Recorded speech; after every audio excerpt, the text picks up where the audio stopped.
కొత్త జిల్లాల్లో కోర్టు భవనాలు నిర్మించండి, సిబ్బందిని నియమించండి. High court CJ justice Abharesh Kumar Singh. సీజేతో సీఎం రేవంత్ భేటీ. హైకోర్టు చీఫ్ జస్టిస్ కుమార్ ఏమంటున్నారంటే, అభరేష్ కుమార్ సింగ్ కొత్త జిల్లాల్లో కోర్టు భవనాలు నిర్మించండి, సిబ్బందిని కూడా నియమించండి అని చెప్పేసి ముఖ్యమంత్రి గారికి సూచనలు చేశారు. సరే, ఇంకొకటి, స్థానిక ఎన్నికలపై ముందుకెలా? 2 రోజుల్లో ప్రభుత్వం కీలక నిర్ణయం. బీసీ రిజర్వేషన్లు స్థానిక సమరంపై మంత్రులతో సీఎం రేవంత్ రెడ్డి భేటీ. జీవో ఇచ్చి ఎన్నికలకు వెళ్దామన్నా కొందరు, పార్టీ పరంగా వెళ్దామన్నా మరికొందరు. 42%పై జీవో ఇవ్వడం పైన చర్చ. తుది నిర్ణయం ముఖ్యమంత్రిదే. దీనిపై రేపు సీఎస్ కీలక సమావేశం. జీవో ఇచ్చినా, పార్టీ పరంగా ఇచ్చినా, ఎట్లా ఇచ్చినా ఇవ్వాల్సిందే.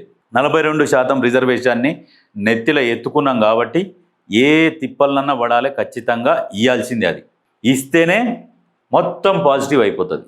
జనాలు మొత్తం గుండు గుత్తగా కాంగ్రెస్ పార్టీకే ఓట్లేస్తారు. ఇది ఆలోచన చేసుకోవాలి. దీని గురించి ఇంకా నాన్సాల్సిన అవసరం లేదు, ఆలోచన చేయాల్సిన అవసరం లేదు. జీవో ఆర్ పార్టీ పరంగా రెండిట్లో ఏదో ఒకటి ఖచ్చితంగా అవుతుంది. కానీ తొందరగా నిర్ణయం తీసుకుంటే ఇంకా బాగుంటుంది. ప్రజలలోకి వెళ్ళిపోవాలి, టైం లేదు. నిర్ణయం తీసుకున్నాం, ఆల్రెడీ ఇంక అయిపోయింది అని చెప్పేసి ప్రజలలోకి వెళ్ళిపోతే సంతోషంగా ఉంటుంది. అక్కడ అభ్యర్థులు కూడా ఇంక ఇప్పుడు పోటీ ఎక్కువ ఉన్నది, ఈ నిర్ణయం పైన ఆధారపడి ఉంటుంది. ఇప్పుడు సర్పంచ్ అభ్యర్థులు కావచ్చు, ఎంపీటీసీకి కావచ్చు, వీటి మీద పోటీలు ఎక్కువ పడతారు. కాంగ్రెస్ పార్టీ నుంచి ఆశించేటోళ్ళు ఎక్కువ అయిపోతారు. కాబట్టి దాన్ని కూడా అక్కడ స్థానిక ఎమ్మెల్యేలకు అప్పచెప్పాలి. అప్పచెప్పి ఎలాంటి గొడవలు లేకుండా సాఫీగా సాగేటట్టు చూడాలి.